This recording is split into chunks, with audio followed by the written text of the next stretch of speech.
Oke ya, Assalamualaikum warahmatullahi wabarakatuh. Dengar suara saya? Dengar, Pak. Dengar, Pak. Dengar, Pak. Dengar, Pak. Oke, kita mulai ya sesi wrap up kita. Ini masih ada beberapa teman-teman yang join.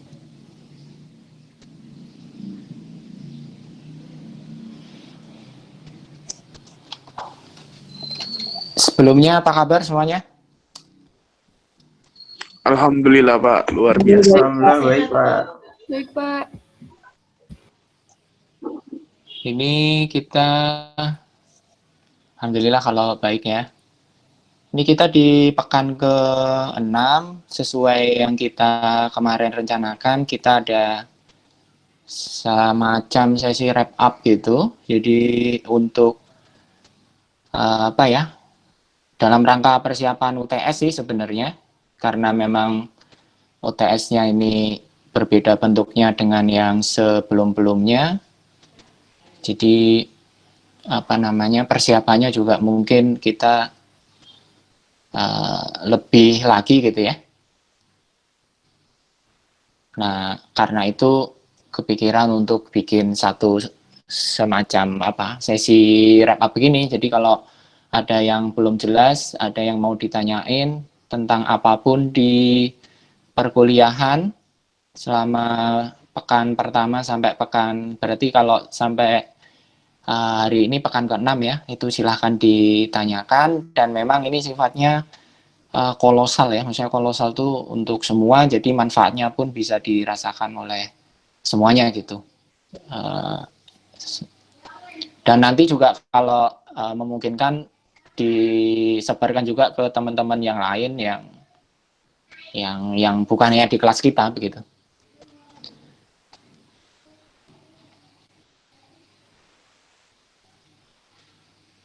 Nah, untuk teknisnya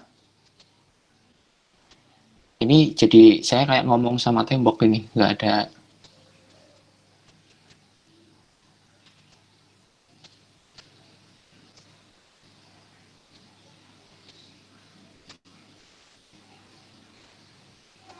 Oke, untuk teknisnya, kalau penjelasan kan ada di YouTube ya, ada di video semua, materi juga ada. Nah, dari situ mungkin ada yang menemukan hal yang belum jelas atau hal yang perlu diklarifikasi, silahkan boleh ditulis di chat, di kolom chatting itu, atau kalau mau ngomong juga boleh. Tapi ini saya nggak atur ya, satu-satu aja yang mau.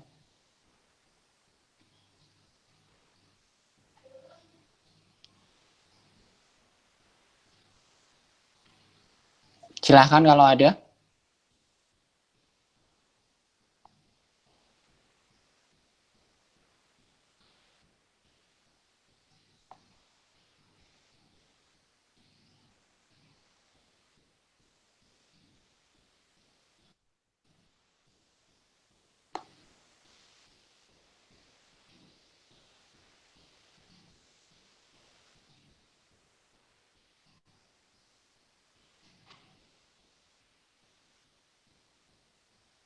Ada? Saya nggak perlu ngulang apa yang sudah saya jelasin di YouTube kan ya?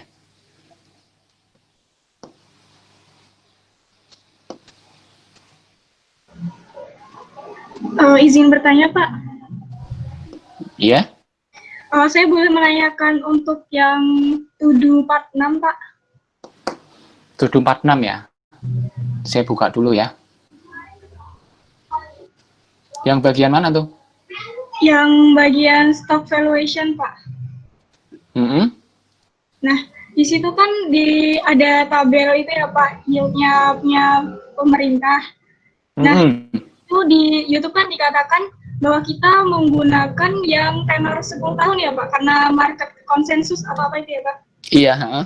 Nah, itu apakah ada aturannya, Pak, pakai market konsensus? Jadi kalau misalkan nanti ada soal, terus ada tabel seperti itu lagi, apakah kita langsung saja pakai tenor 10 atau gimana, Pak? Iya, konsensus itu dipakai ketika ini kan apa namanya, analis report itu kan beneran ada ya, yang kita pelajari di manajemen keuangan itu kerjaannya itu beneran ada gitu. Jadi analis investment analis itu nanti kan bikin satu report tentang valuasi saham, tentang valuasi bisnis gitu-gitulah. Nah, mereka tuh punya konsensus yang sebenarnya ya semua orang kalau bekerja di dunia itu tuh tahu gitu. Untuk pengukuran risk free itu pertama yang dipakai proksinya adalah government bond. Terus government bond yang dipakai itu adalah yang tenor 10 tahun. Mungkin ada pertanyaan kenapa konsensusnya 10 tahun, kenapa nggak 5 tahun, kenapa nggak 15, kenapa nggak 50 gitu ya.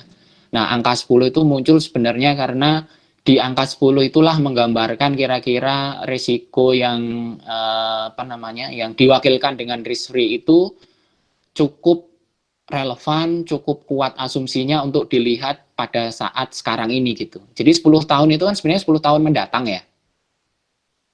Kita berangkatnya, kita berdirinya dari hari ini. Nah, dari hari ini sampai 10 tahun ke depan itu kan kemungkinan pergerakan financial market itu kan ada gitu ya. Nah, itu bisa digambarkan di government bond 10 tahun itu. Kalau 5 tahun terlalu pendek, kalau 15 tahun, 20 tahun terlalu panjang gitu. Nah, sekarang balik lagi, karena kita persiapan UTS, kalau di soal bagaimana? Kalau muncul gitu, ya langsung pakai 10 tahun. Gitu. Terus mungkin satu lagi yang di program tuduh yang ke-6 yang bagian stock valuation itu kan ada tabel ya, dan tabel itu tabel real tuh, kan ada tulisannya dari IBPA gitu ya. IBPA itu Indonesian Bond Pricing Agency, jadi yang regulatornya pasar obligasi gitulah, dia nerbitin data baik obligasi pemerintah maupun obligasi korporasi perdagangannya. Nah, di situ yang ditampilkan itu yang acuan. Jadi government bond itu kan banyak, ada ratusan mungkin serinya. Nah, terus dibuat satu tabel yang menjadi acuan referensi, karena kalau mau melihat semua yield government bond yang sampai ratusan itu kan investor bingung gitu ya. Nah, diringkas menjadi satu tabel, yang di tabel itu tuh kalau kalian lihat di bagian kiri itu kan ada serinya ya. Seri FR berapa gitu. Ini sambil saya buka dokumennya deh. Nah, itu tuh obligasi acuannya. Nah, bisa jadi nanti ditampilinnya di soal itu ada dua, yang detail dan acuan gitu. Nah, kalau dua ditampilkan begini, yang pertama pilih yang acuan dulu. Pilih yang acuan dulu. Tapi kalau yang di acuan nggak ditampilkan, yang ditampilkan yang detail, ya ambil yang detail. Pokoknya intinya adalah yang 10 tahun yang dipakai, begitu. Jelas? Jelas, Pak. Kartika? Iya, jelas, Pak. Terima kasih, Pak. Iya. Kartika ini yang IMSI itu yang kemarin ya? Iya, Pak. Oke, sip. Ada lagi? Izin bertanya, Pak. Ya. Siapa ini? Nizam ya? Izin, Pak. Oke. Iya, Sam? Saya masih bingung, Pak, gimana cara menentukan saham yang worth it di bab risk and return. Disediain datanya buat misalkan saham A tuh expected return-nya berapa, terus risk-nya berapa, terus saham B disediain juga datanya berapa, risk-nya berapa. Nah, itu untuk menentukan yang mana yang lebih baik itu gimana, Pak? apakah langsung selisihin aja rate return sama expected return-nya, mana yang selisihnya lebih tinggi itu lebih bagus atau bagaimana ya Pak? Oke, ini kalau mau ngomongin bentuk soalnya ada di UTS tahun lalu yang program to-do bagian risk and return bukan? Iya betul Pak. Nah, oke. Kalau yang di soal itu, jadi kita ngacunya ke sana ya teman-teman semua sambil dilihat di soal UTS tahun lalu itu yang program to-do ke berapa? Ke kasus kedua ya.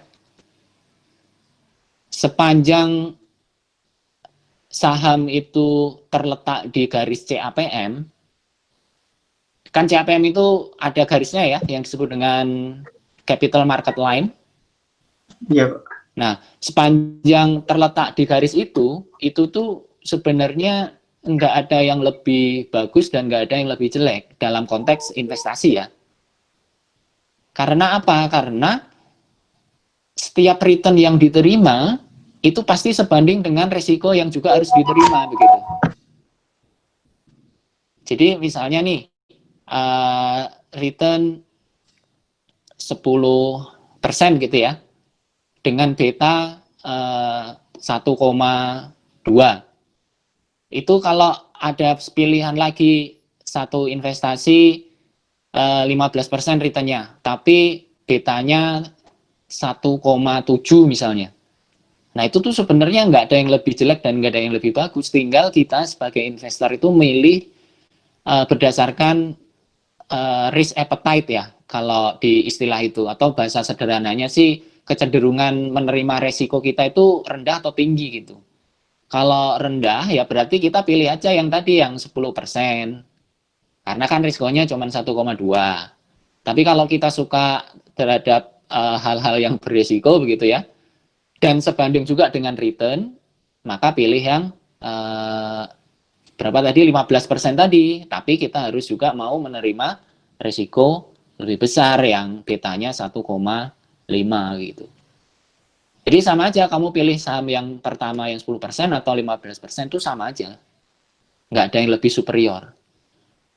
Nah, menjadi masalah ketika, bukan menjadi masalah ya, menjadi berbeda konteksnya ketika ada yang over value atau ada yang under value. Over value, under value itu yang dimaksud adalah dalam konteks risiko ini ya, ketika ada saham yang betanya itu rendah tapi memberikan opportunity return yang tinggi gitu.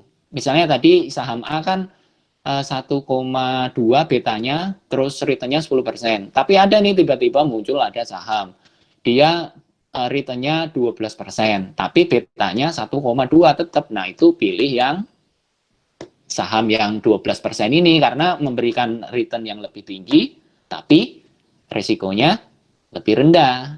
Kok tahu lebih rendah? Iya, karena dibandingkan dengan capital market line tadi, dengan CAPM tadi. Gitu. Nah, jangan pilih saham-saham yang memberikan return lebih rendah, tetapi resikonya lebih tinggi. Jadi misalnya tadi yang saham B itu kan 15%, betanya 1,7. Ada nih kemudian saham baru gitu ya, returnnya misalnya 12%, tapi betanya 1,7. Nah, itu kan berarti jangan dipilih karena ada yang memberikan return lebih tinggi 15% tadi, dan itulah yang titik optimalnya begitu. Nah, itu menjelaskan konsep mana yang saham yang kita pilih, mana yang superior, mana yang inferior. Jelas nggak, Sam? Jelas Pak, jelas. Terima kasih Pak. Oke. Ini ngomong doang ini nggak apa-apa ya, kayak podcast saja lah. Nggak ada ininya, peraganya. Iya, Pak. Nggak apa-apa. Ada lagi?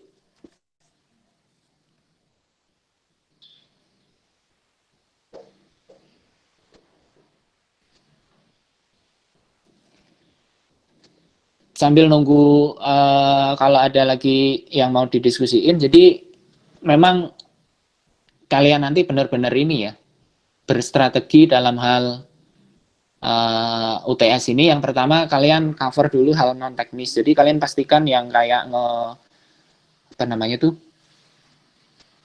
scanning, terus kemudian memastikan di bawah 2 mega 2 megabyte, terus kemudian hashing gitu ya, dihitung hashnya itu kalian benar-benar kuasai dengan baik sebelumnya.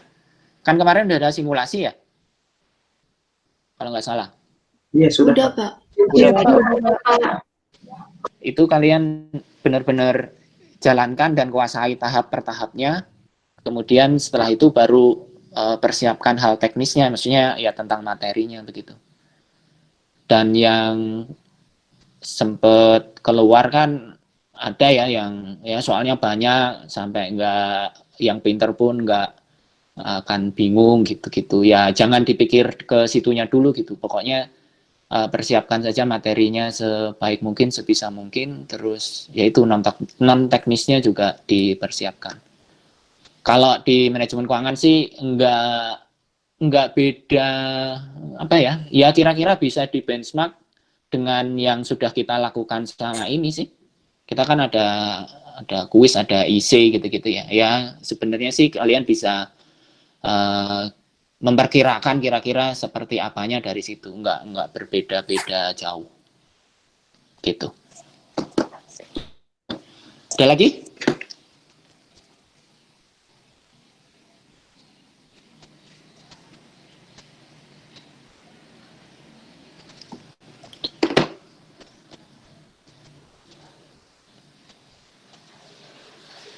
Barangkali ada?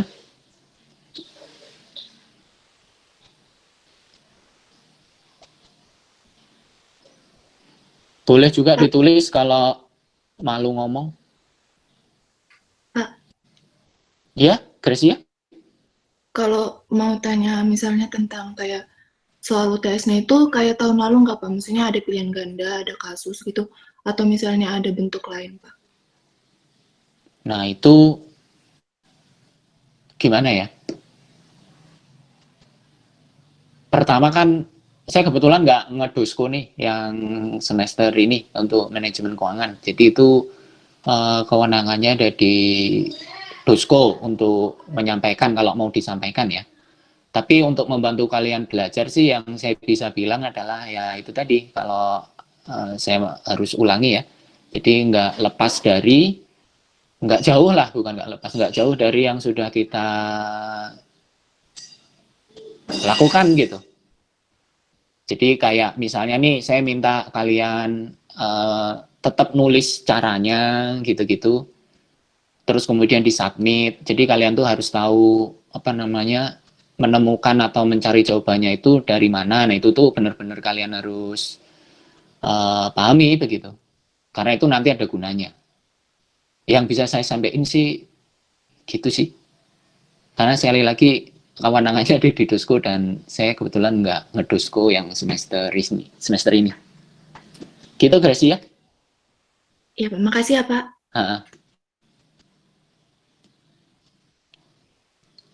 Ada lagi? Pak izin bertanya. Ya Anda?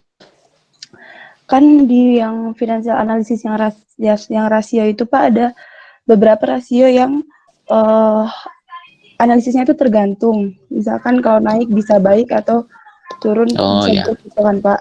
Nah kalau misalkan itu kan tergantung. Nah, nanti kalau misalkan ujian disuruh buat analisis gitu, kita membandingkannya sama apa ya Pak? Misalkan dep ratio itu dilihatnya bagus, kalau misalkan gimana gitu Pak? Masih agak bingung nantinya. Ya sebenarnya konteksnya tergantung itu kalau informasinya itu komplit gitu ya, informasinya itu apa namanya lengkap begitu. Kalau soal ujian kan selengkap-lengkapnya, ini tolong dibedain dengan kita tugas kelompok ya. Kalau tugas kelompok kan memang kita ngambil data keuangan real, atau nanti kalau KTTA lah, itu kan data keuangan real. Terus kita bisa menganalisis lebih dari laporan keuangan, dalam artian kita bisa baca CALK, terus kita hubungkan dengan berita gitu-gitu. Kita bisa hubungkan dengan perusahaan lain, kan begitu ya. Jadi ketika kita punya informasi yang lebih luas begini, ya itulah yang akan kita gunakan atau kita manfaatkan untuk menganalisis lebih dalam begitu. Nah, sekarang balik lagi, ini dalam rangka persiapan UTS, gimana tuh kalau tergantung begitu. Nah, kamu bisa coba pelajari kira-kira kalau di soal itu munculnya bagaimana ya. Itu yang di UTS tahun lalu juga, yang soal nomor 1 itu.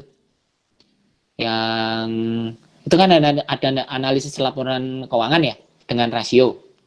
Iya, Pak. Nah, itu kan yang ditampilkan, ini kalau saya nggak salah ingat ya, hanya ada laporan laba rugi, terus hanya ada laporan neraca untuk satu perusahaan, terus ditampilkan 2 tahun, terus benchmark dengan industrinya juga ada. Iya, Pak, Nah, benar. berarti otomatis analisis kita pun hanya akan terbatas dengan informasi yang ada saja sih.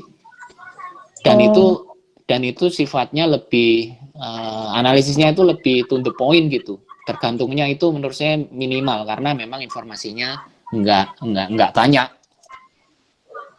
Oh, jadi sesuai yang informasi yang di soal aja ya, Pak ya? Iya, informasi yang di soal aja benar. Oh. Nih, itu kan saya coba buka ya.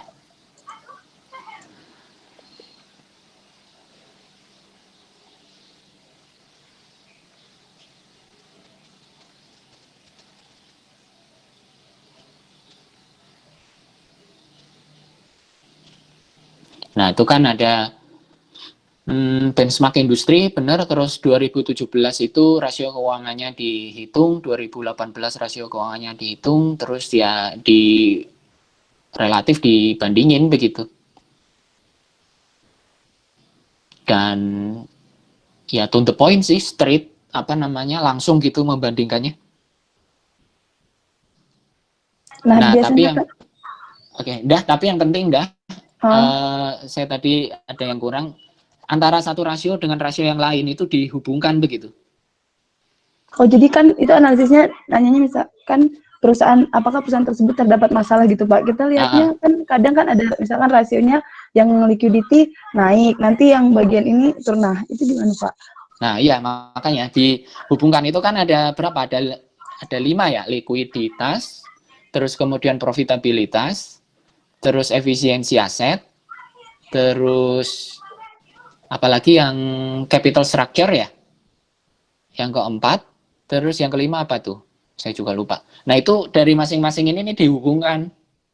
Jadi misalnya nih, pertama kamu melihat kalau dalam contoh kasus 1 tes tahun lalu itu ya, dia kan punya masalah di efisiensi aset tuh. Jadi asetnya naik, tetapi salesnya malah turun.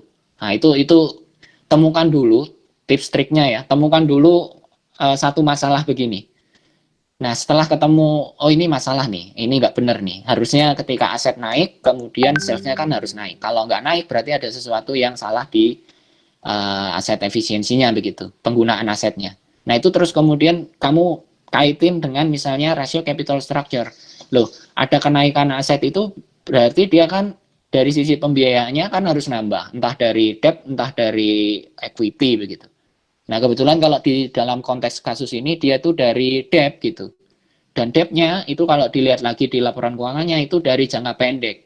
Oh, berarti pertama, aset efisiensinya bermasalah, terus kedua, hati-hati dengan exposure likuiditas karena kenaikan aset tadi dibiayai dengan pinjaman jangka pendek gitu.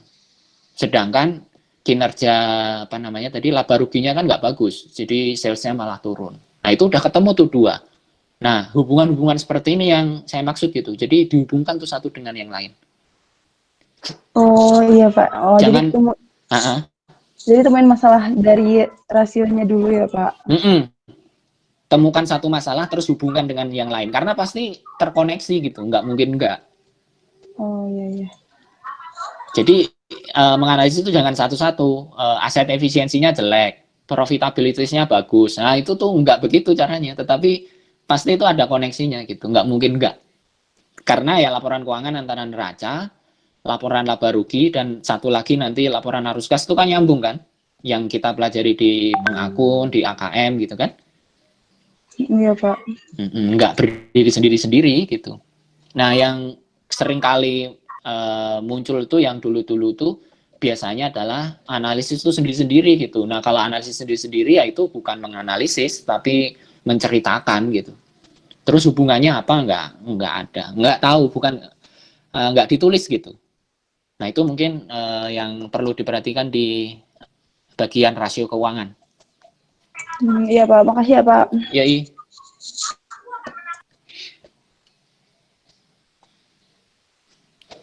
ada lagi? Yang lain kalau pas ada muncul pertanyaan gitu langsung di ini aja ya, diterusin. Maksudnya di elaborasi lagi itu, di explore lagi. Atau kalau ada yang nggak jelas.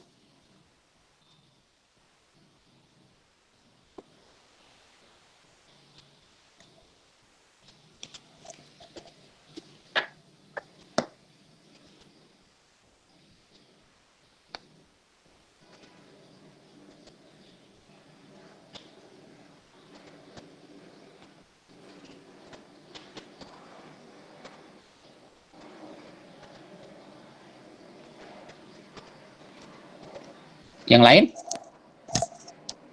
Atau ganti saya yang nanya nih?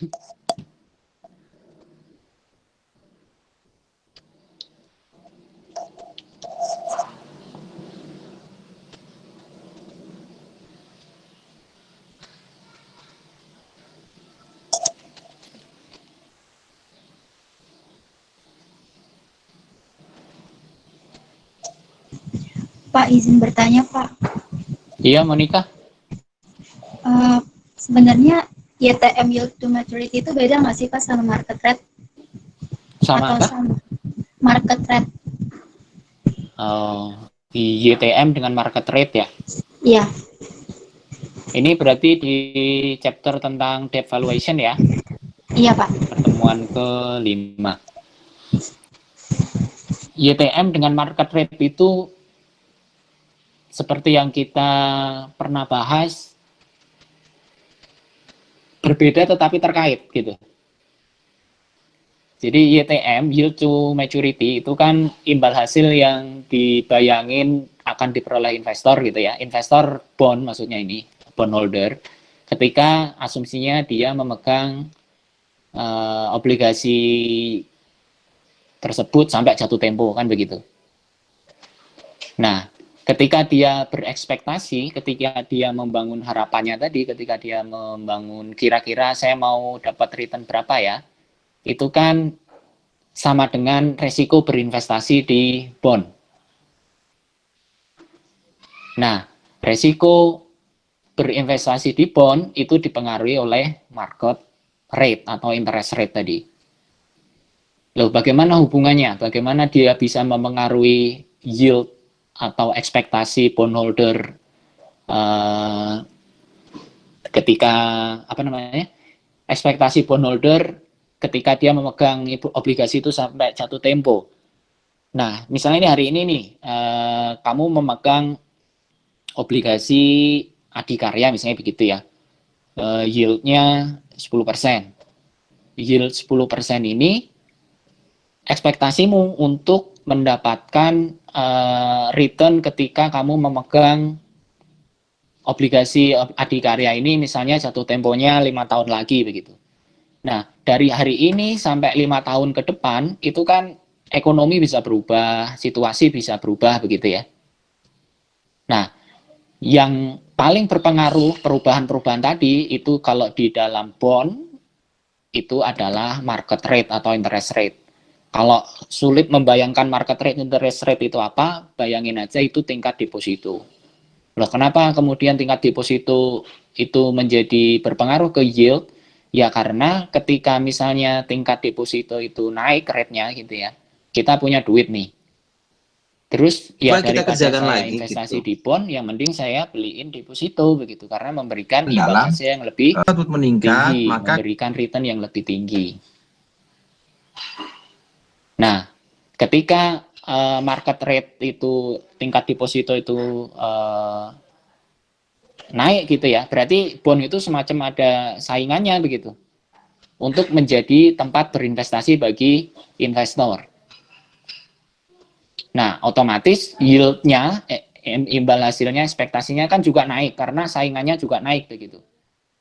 Nah, ketika yield ini naik, kalau kita masukin ke rumus formula bond, dia kan di penyebut ya, di bawah ya. Jadi kan rumusnya adalah present value dari kupon dibagi 1 plus YTM pangkat N kan gitu ya. Iya, Pak. Nah, berarti kalau penyebutnya menjadi lebih besar, naik tadi, berarti bond price-nya menjadi turun kan, menjadi lebih kecil, menjadi lebih rendah. Nah, itulah resikonya ada di sana.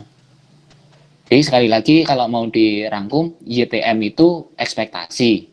Return yang diminta atau dibayangin gitu oleh bondholder dengan asumsi dia memegang sampai jatuh tempo. Nah, ini penting nih. Karena nanti kalau enggak kalian bingung loh, bukannya kupon begitu. Bukan. Kalau kupon kan udah pasti. Nah, ekspektasi return itu bisa berubah karena ada saingannya gitu, ada kompetitornya. Kompetitornya itulah market rate atau interest rate. Berubahnya market atau interest rate itu akan berpengaruh, akan mengubah juga YTM. YTM berubah, maka bond price-nya juga berubah. Lah, market rate berubah karena apa? Nah, itu macam-macam tuh, inflasi bisa, terus kebijakan fiskal pemerintah bisa, kebijakan moneter Bank Indonesia bisa, banyak banget sih. Pengaruh kebijakan luar negeri bisa, gitu-gitu. Nah, makanya semakin panjang tenor, maka semakin berisiko karena perubahan faktor-faktor yang berpengaruh kepada market rate itu juga akan semakin lama begitu. 5 tahun sama 10 tahun kan beda ya. Maksudnya beda tuh 5 tahun ya sudah 5 tahun selesai gitu, jatuh tempo balik lagi duit kita. Tapi 10 tahun berarti tahun ke-6, tahun ke-7, tahun ke-8, tahun ke-9, tahun ke-10 Tapi di sini masih kelihatan kan ya, aku mungkin nunjukin terjadi sana. ada volatilitas itu, dan volatilitas itu berpengaruh ke harga obligasi kita. Gitu sih. Jadi itu berbeda tetapi terkait gitu. Kebayang nggak, Monica? Kebayang, Pak. Oke. Makasih ya, Pak. Yoi. Pak, Ya. berarti si market rate itu selalu lebih rendah daripada YTM atau gimana? Selalu lebih rendah dari YTM. Enggak juga sih. Karena kamu membayanginya ini ya, berhadapan-hadapan gitu ya. Ya, oke, Pak. Dengan tenor yang sama, dengan resiko yang sama. Sebentar.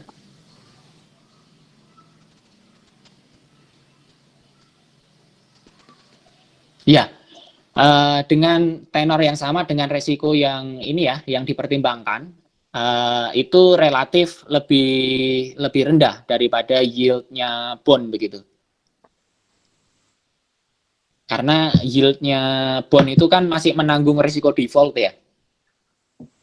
Masih menanggung risiko default-nya si issuer, si penerbit obligasi. Nah, itu kan dikompensasi dengan yield yang ada default risk itu loh. Sedangkan kalau market rate itu deposito itu kan sebenarnya kalau di perbankan kan ditanggungnya sekarang sama LPS ya kalau di Indonesia ya. Kalau nggak mau disebut ditanggung oleh pemerintah begitu. Baik bank pemerintah maupun bank swasta loh ya. Maka resikonya itu lebih rendah begitu. Nah, itu berpengaruh ke market rate-nya.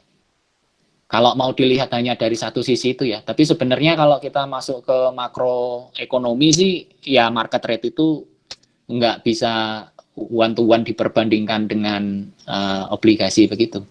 Dalam konteks kita membahas obligasinya, ya ininya apa namanya logikanya seperti yang sebelumnya yang tanyain Monica tadi. Tapi kalau mau dilihat dari kacamata market rate gitu ya, nah itu agak beda lagi, kita harus ngomongin konteks lebih luas lagi. Tapi sederhananya karena kita lagi ngomongin manajemen keuangan dan devaluation, bisa dikatakan begitu. Karena risikonya lebih rendah begitu daripada berinvestasi di obligasi. Obligasi masih ada default risk. Sedangkan kalau di deposito misalnya, risikonya itu ditanggung kan sama LPS, lembaga penjamin simpanan. Dalam tanda kutip ya pemerintah juga begitu.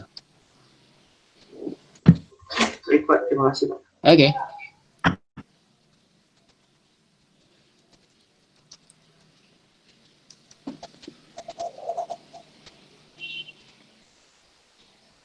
Yang lain? Ini kan kelihatannya langsung ke teknis ya. Kalian jangan lupakan konsep time value of money loh ya. Jadi annuity due itu kayak apa, annuity ordinary itu kayak apa, penerapannya kayak apa, ini tuh present value atau future value gitu-gitu.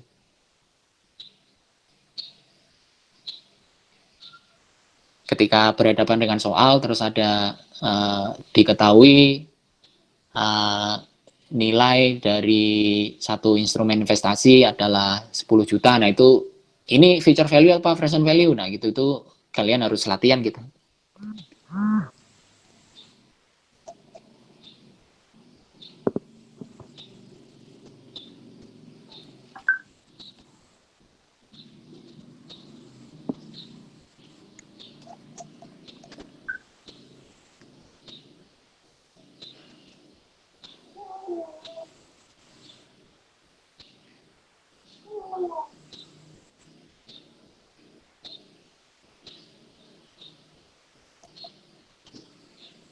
Yang lain udah jelas? Fandi, Ansori, Alia.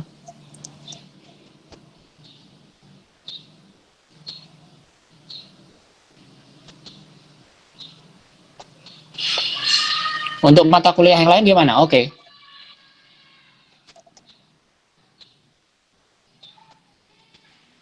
Udah mulai persiapan? Belum ngomong apa? Hah? Saya izin bertanya. Siapa nih? Iya, Bel?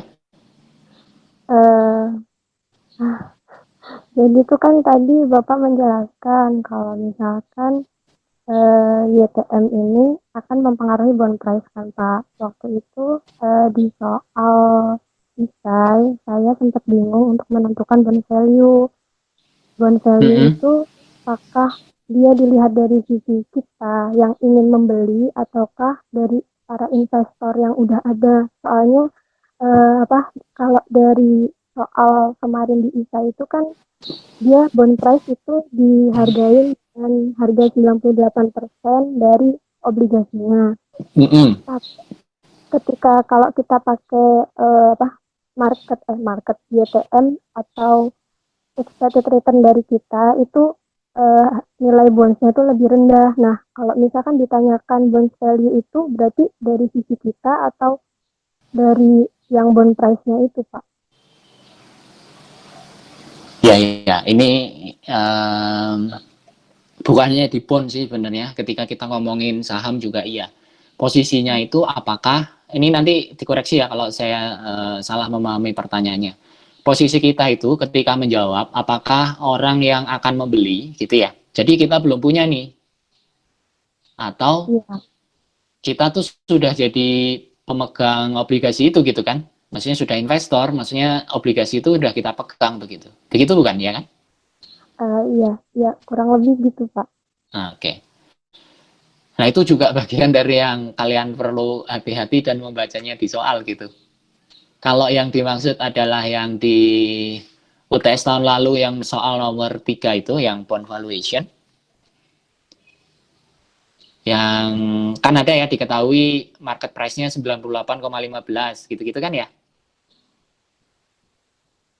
Nah, itu posisinya adalah kita itu baru mau membeli itu. Itu kan kata-katanya kalau nggak salah di soalnya kita sebagai investor yang akan membeli bond itu akan melakukan apa gitu, rekomendasi kita apa begitu. Nah, kalau yang di soal itu kan di sini sebutkan market price-nya itu 98,15. Kalau misalnya par value-nya 100 juta ya, itu kan berarti 98.150.000. Iya, Pak. Nah, itu market price-nya tuh. Tapi market price itu apakah sama dengan intrinsic value-nya? Intrinsic value itu nilai yang kita hitung dengan menggunakan formula gitu. Harusnya kan sama ya? Iya. Nah, market price itu sama dengan intrinsic value kan gitu yang kita pelajari harusnya. ya ketika dia berbeda itu gimana? Nah, ternyata ini soal turunannya lagi begitu, biar challenging soalnya, ternyata berbeda begitu. Antara Ya, market price itu setelah kita hitung dengan asumsi kita sendiri itu berbeda. Asumsi kita sendiri itu sebagai orang yang mau membeli, ya, bukan sebagai orang yang sudah punya. Karena kalau orang yang sudah punya kan dia mengacunya ke market price tadi kan, yang dikeluarin sama market tadi yang 98,15 itu. ya, Kan gitu ya, kalau logikanya ya. iya Pak. Nah, berarti dihitung tuh, kalau kita mau beli, kita ngitung rumusnya, kita masukin apa namanya, angka-angkanya gitu. Present value kupon annuity-nya dihitung, present value prinsipalnya dihitung, ternyata ketemu angka value bond-nya itu cuman 92 juta misalnya begitu, bukan Ya, 98 juta seperti yang ada di pasar obligasi, bukan seperti yang ada di market price-nya tadi. Nah, ini barang setelah kita hitung harganya cuma 92 juta, tetapi di pasar harganya 98 juta. Kalau kita mau beli barang, beli nggak? enggak Pak. Enggak kan? Karena mahal tuh yang di pasar itu, harusnya cuma 92 juta kok dijual 98 juta begitu. Jadi nggak jadi beli deh gitu. Bukan sebagai bondholder. Kalau bondholder dia kan sudah punya obligasi dan dia ngelihat market price-nya berapa, 98 juta 150 misalnya. Ya sudah, dia mau menjual atau membeli ya berdasarkan pergerakan di pasar saja, tidak perlu lagi ngitung intrinsic value kan, buat apa gitu.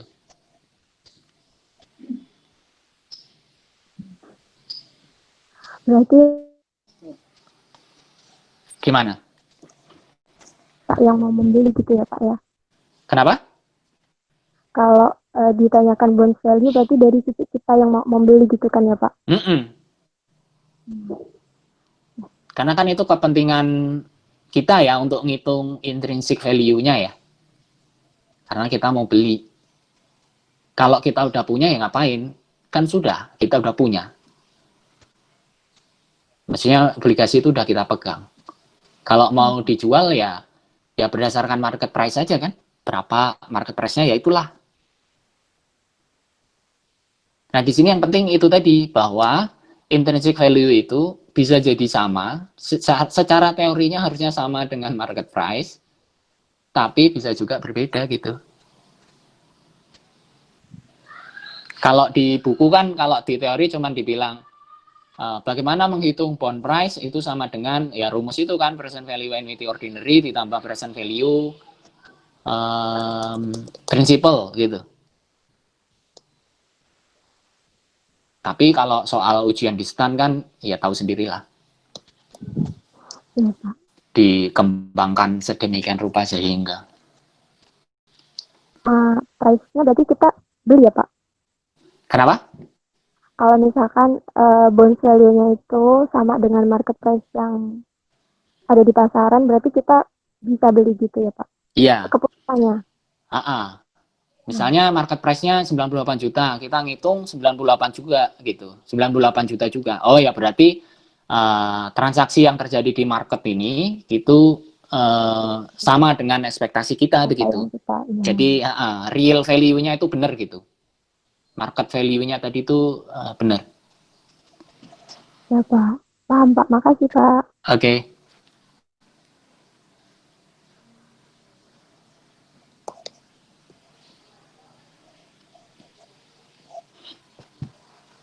Silakan yang lain.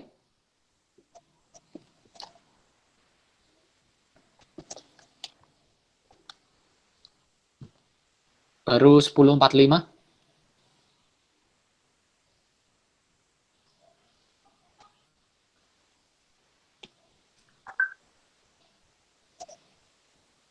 Mau melalui chat juga boleh.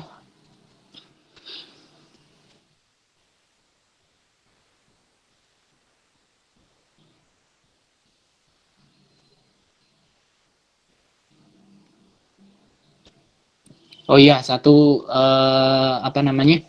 Yang perlu kalian persiapkan itu adalah kita sudah bahas sih tentang alat hitung. Jadi boleh menggunakan kalkulator, boleh menggunakan Excel, juga boleh menggunakan kalau kalian merasa lebih cepat ya, menggunakan tabel present value. Kan kalau di tabel present value itu tinggal ngurutin terus kita ambil angkanya gitu ya, langsung kita kalikan kan bisa, itu juga boleh. Nah, untuk menggunakan tabel present value atau future value ini udah bisa atau perlu ada tutorialnya ya? Saya pertamanya mau bikin tapi saya pikir paling udah pada tahu begitu. Jadi nggak jadi dibikin tabel. Tapi saya cuma mau bilang bahwa itu tuh boleh gitu. Karena intinya adalah harus cepat ngitungnya, bukan harus yang apa namanya cepat banget gitu, enggak, tetapi ya waktunya ya kalian harus gunakan seefektif dan seefisien mungkin begitu. Jadi strategi untuk menghitung itu kalian pikirin bagaimana yang paling efektif. Boleh pakai Excel sekali lagi ya, boleh pakai kalkulator, dan boleh juga pakai tabel.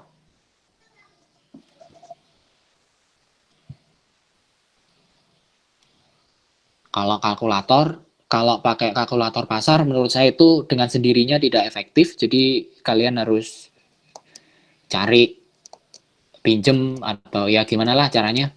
Karena hampir nggak mungkin kayaknya kalau pakai kalkulator pasar itu bisa menyelesaikan atau bisa ngitung dengan efektif, dengan efisien gitu. Malah banyak buang waktu.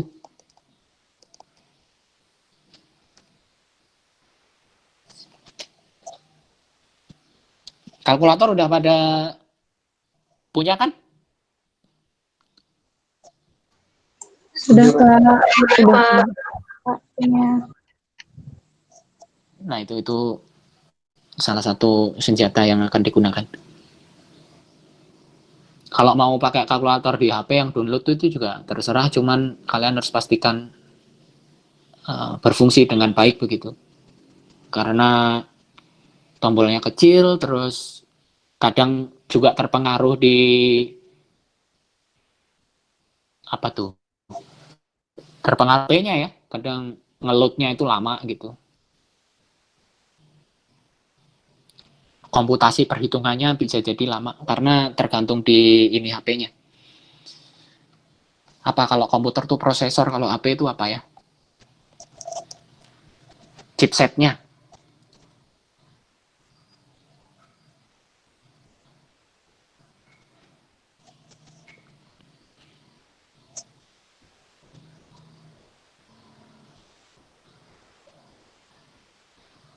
Next, ada?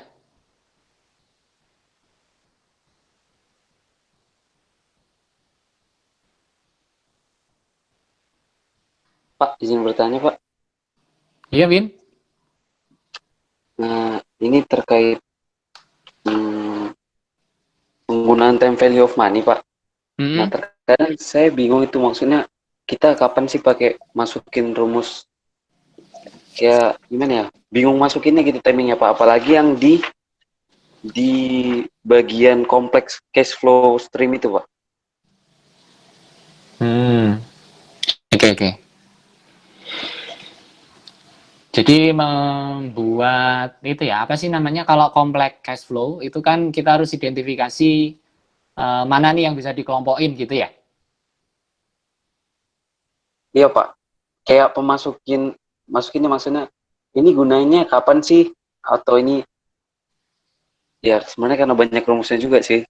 Cuman kayak timing menggunakan misalnya annuity dengan presentnya gitu loh, Pak. Ini nih kalau nggak salah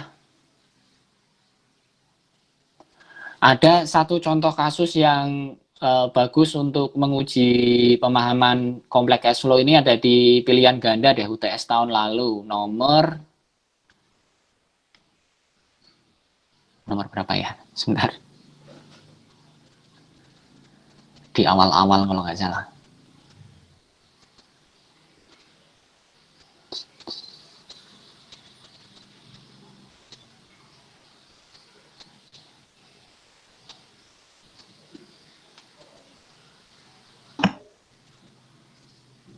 Nomor 14 bukan ya, Pak? Nomor 14 ya? Iya, yang kontrakan itu, Pak. Oh iya ya, yang punya kontrakan di stan itu kan ya?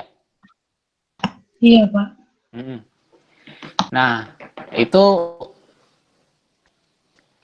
kan dibalik tuh di perhitungan itu. Harusnya ngitung present value, terus kemudian dijadiin future value lagi. Jadi begini, pertama triknya itu adalah sebagaimana yang kita pelajari di materi yang di buku, ketika berhadapan dengan kompleks cash flow, itu defaultnya gitu ya, dasarnya itu kan present value sebenarnya. Jadi menarik semua aliran arus kas di masa depan yang digambarkan di timeline kompleks cash flow itu di masa sekarang atau di titik sekarang. Nah, kemudian identifikasi yang kedua ya, identifikasi mana yang bisa dikelompokkan dalam annuity. Itu yang kedua. Berarti kan jelas fitur annuity itu adalah cash flow-nya sama. 500 juta, 500 juta. Misalnya 10 juta, 10 juta terus gitu. Kalau kontrakan itu kan bayarnya kalau nggak salah 1,3 juta kalau nggak salah ya. Kalau nggak salah ingat, ini nggak ketemu nih soalnya di laptop. Nah itu berarti 1,3 juta terus begitu. Nah itu dikelompokin jadi satu. Kalau mau ngitung satu-satu emang nggak bisa, ya bisa, tetapi kan lama. Kalau dikelompokkan menjadi satu annuity kan nih, secara rumus udah udah termasuk di situ gitu. Jadi langsung ketemu present value-nya gitu. Nah, udah itu yang kedua ya. Jadi identifikasi mana yang mana yang multi cash flow anuitas bisa dimasukkan dalam rumus anuitas, mana yang dia itu single cash flow. Nah, yang ketiga, hati-hati memunculkan M-nya itu, memunculkan periodenya itu di ini kapan, di periode keberapa. Karena kan kompleks cash flow itu kan misalnya annuity-nya itu berhenti di tahun ke-5 gitu ya. Misalnya ada 10 tahun, terus tahun ke-6, 7, 8, 9, 10 itu anuitas. Itu kan berhenti dulu harusnya di tahun ke-5. Nah itu untuk mengidentifikasi atau menghitung N-nya itu, periodenya itu, lihat itu annuity due atau annuity ordinary, kan beda ya. Kalau annuity ordinary kan dia di belakang periode. Kalau annuity due di depan periode. Jadi itu kan berpengaruh, itu kan akan membedakan satu periode tuh sebenarnya, due sama ordinary itu. Nah itu tuh kalian lihat tuh, ini cash flow-nya due apa ordinary. Nah, biasanya juga banyak yang banyak yang salah mengidentifikasi N ini. Nah, itu yang ketiga. Nah, setelah N-nya itu diketahui gitu ya, oh ini di tahun ke-5 gitu. Ya, berarti di present value kan lagi sampai ke titik sekarang hari ini masih berapa? Berarti 5 periode itu tadi. Nah, ini yang soal yang plain gitu ya. Soal plain itu ya yang di materi di buku ada contohnya gitu-gitu. Nah, balik lagi kalau ujian tuh biasanya ada kembangan ilmunya sedikit untuk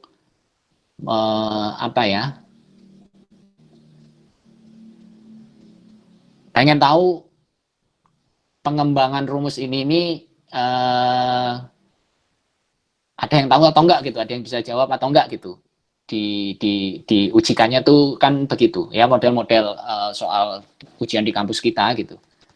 Nah, di konteks ini yang berarti tadi udah ketiga, keempat ya, tips triknya adalah ya memang harus baca soalnya. Ini soalnya pengen kita tuh ngitung apa gitu dalam contoh konteks yang di soal ujian itu ternyata kan kalau nggak salah dijual ya.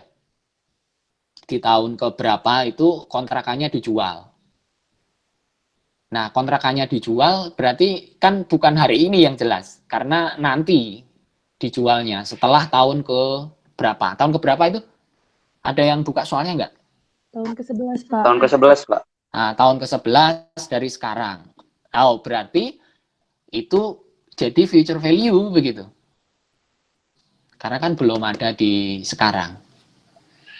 Masih tahun ke-11 gitu, masih tahun ke depannya lagi. Nah, itu baru kemudian dibuat tuh perhitungan untuk memperhitungkan future value itu berapa. Itu. Nggak tahu, kebayang nggak sih? Atau masih ada yang belum jelas? Win? Kebayang, Pak. Yang benar. Iya, Pak. Lagi sambil baca soal, Pak. Ntar ya, lebih bagus sih pakai ini, pakai contoh soal.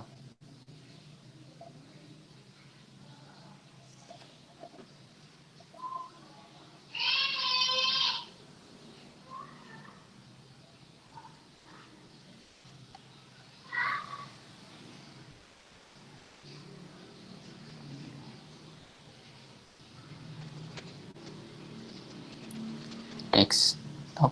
Sebentar saya cari dulu.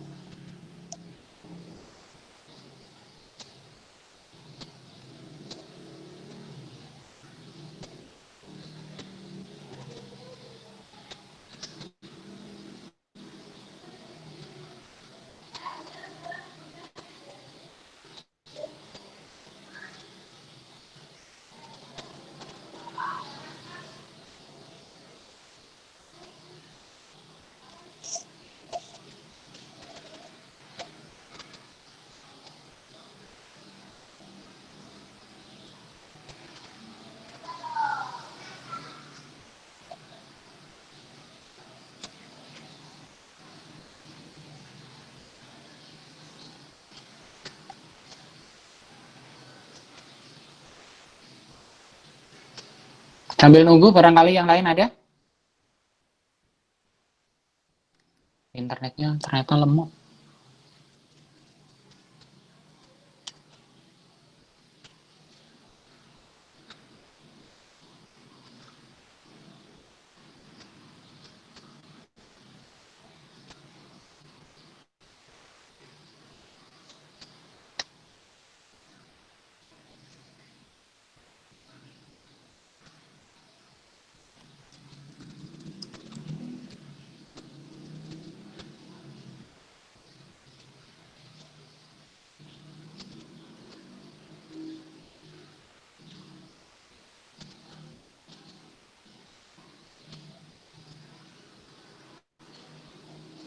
Oke, temu nih, nomor 14.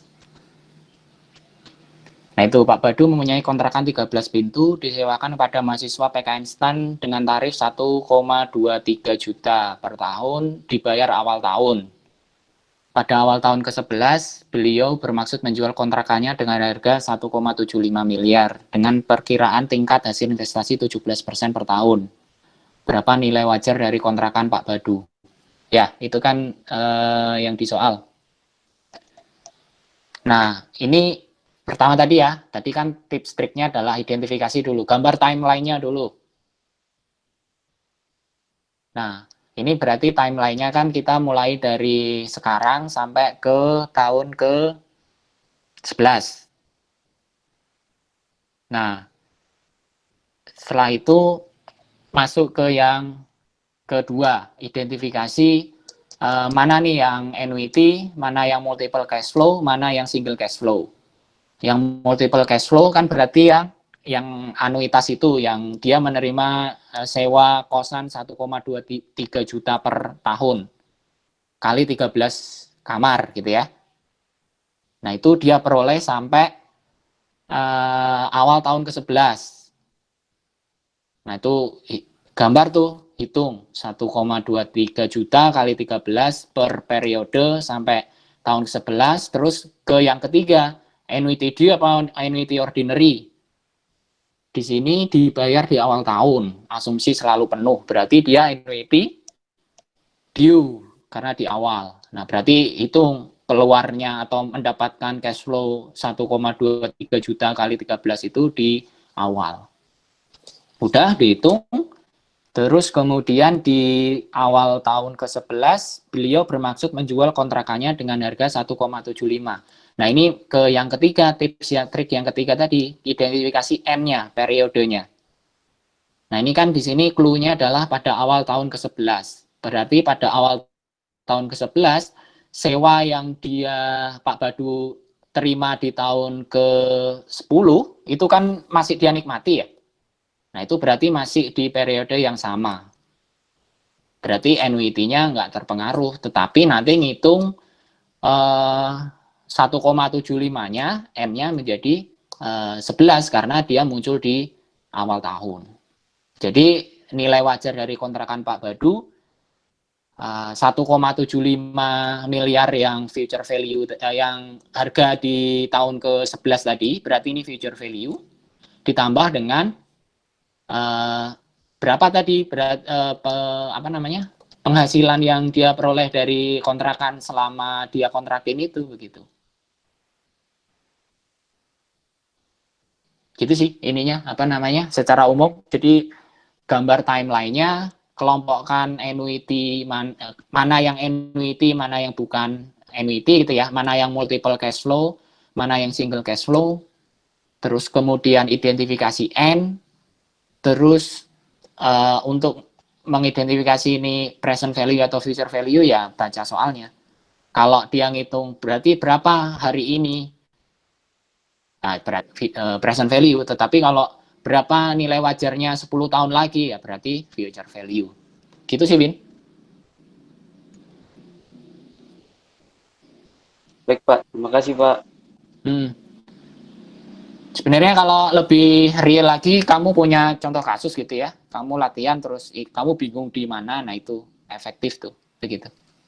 Nah, untuk sementara ini nomor 14 UTS tahun lalu ini soal yang bagus untuk contoh kompleks cash flow.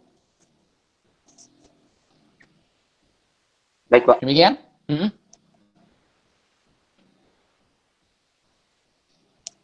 Ada lagi?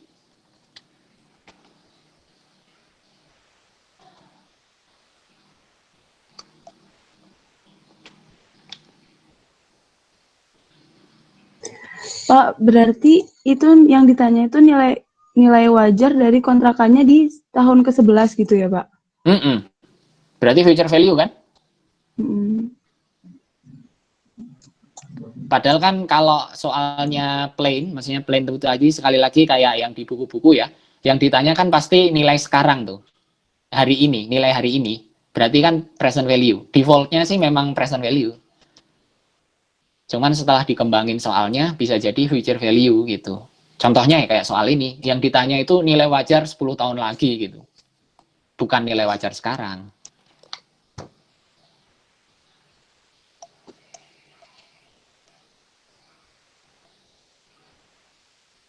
Jawabannya kalau nggak salah udah dibahas ya. Ini C apa ya kalau nggak salah. Ada sih di program to do itu kalau mau dilihat hitung-hitungannya. Iya, Pak.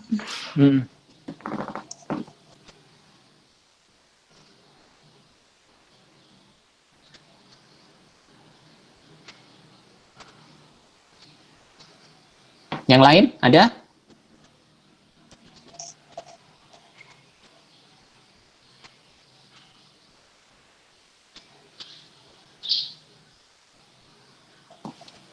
Kalau Google Meet ini bisa nampilin layar nggak sih? Bisa, Pak. Bisa ya? Bisa, Pak. Print. Tapi aplikasi di laptopnya nggak ada, saya cari kemarin. Jadi dia web gitu. Aplikasinya hanya ada di ini. Di web bisa. Di web ya? Bisa, Pak. Tapi biasanya kalau Mozilla gangguan, Pak. Jadi pakai Chrome aja, Pak. Iya, Pak. Ngakak, coy. Apa, Bel? Nggak apa-apa, maaf.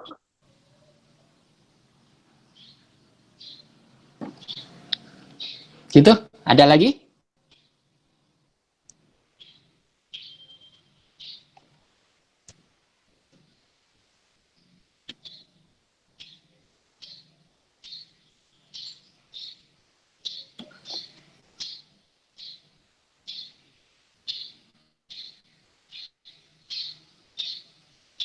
Cukup?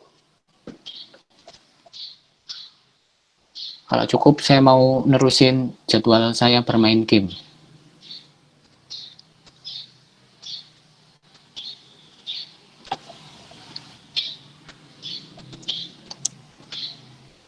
Oke, cukup ya? Kalau cukup, itu sesi wrap up kita. Jadi masih ada 1 kali wrap up lagi dalam rangka persiapan ujian. Memang akan lebih efektif kalau kalian identifikasi dulu nih, kalian nggak taunya di mana, terus kemudian didiskusikan, mencari konfirmasi gitu ya, mengkonfirmasi yang kalian belum paham itu di mana. Itu. Nah, kalau penjelasan detail atau penjelasan rincinya bisa dilihat sekali lagi di YouTube itu dan di latihan-latihan soal. Itu. Nah, nanti untuk pekan ke-7 ini sebenarnya heavy juga. Salah satu yang mungkin menurut saya yang terberat di antara materi sebelum UTS ini tentang investment decision criteria. Bukan berat dalam arti ini sih, tetapi pemahamannya harus lebih kompleks. Pemahamannya harus lebih dalam. Ngomongin tentang NPV, IRR, profitability index, dan payback period dalam satu contoh kasus investasi di proyek gitu. Nah, kalian harus bisa bedakan sekali lagi di peta jalan belajar manajemen keuangan itu. Nanti di pertemuan ke-7 ini kita sudah ngomongin level proyek gitu, bukan lagi level perusahaan. Kalau level perusahaan kita kemarin pelajari di pertemuan ke-5 dan pertemuan ke-6 tentang debt valuation dan equity valuation. Gitu ya? Iya, Pak. Oke, sip. Nah, sementara itu sambil kalian persiapkan mata kuliah yang lain juga, terus kemudian kalau mau refresh lagi manajemen keuangan ada soal yang nggak tahu, nggak perlu nunggu kuliah atau nggak perlu nunggu nanti wrap up, kalian post aja pertanyaan lebih dulu di YouTube dulu atau di grup WAG kelas juga nggak apa-apa, nanti kita bahas.